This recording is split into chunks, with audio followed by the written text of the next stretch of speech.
Today I'm going to talk about a historical fiction, The Night Travelers by Armando Lucas Correa.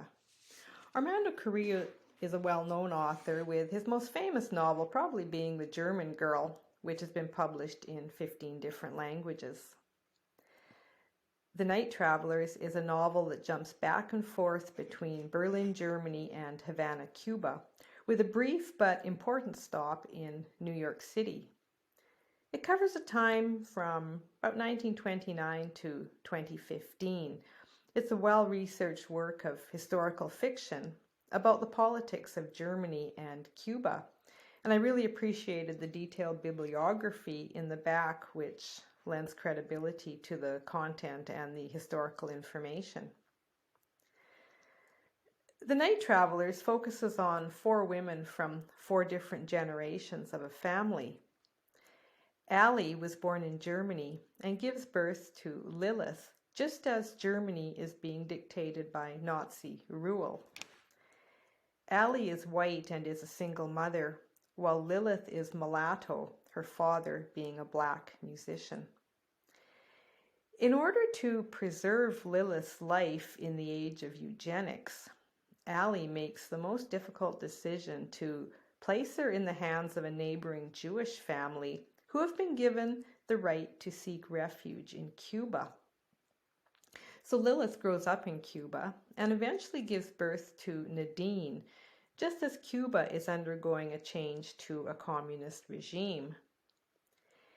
In order to save Nadine's life, or at least to grant her a better life, Lilith makes a difficult decision to have Nadine adopted by a family who resides in New York City, where Nadine grows into teenhood.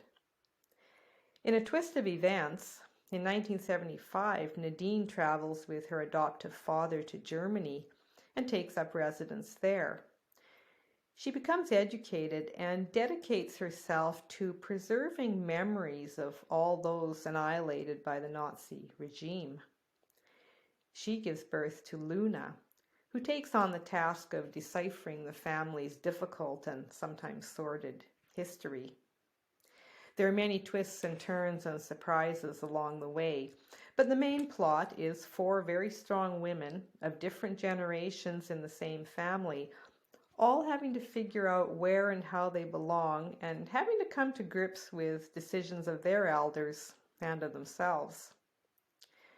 You could pick out any number of themes. It's about circumstances beyond our control, such as wars and corrupt leaders that dictate lives. It's about racism, tough decisions, family and those who act as family, guilt, grief, and sorrow. And it's about love, bravery, resilience, sacrifice, hope, family bonds, understanding, and forgiveness. I really like this book. It's a fast, engaging read. It's emotional and insightful, but not overly dramatic. I thought the characters were clearly defined. You might be left wondering, what would I do if? Despite spanning continents and generations, the story tightens up and comes together nicely in the end. The author packs in a lot of history of 2 different countries within this one novel. I would definitely recommend you add The Night Travelers to your to-be-read list of historical fiction about World War II and the Cuban Revolution. And it's a really good reminder that we don't ever want to go back. The Night Travelers by Armando Lucas Correa.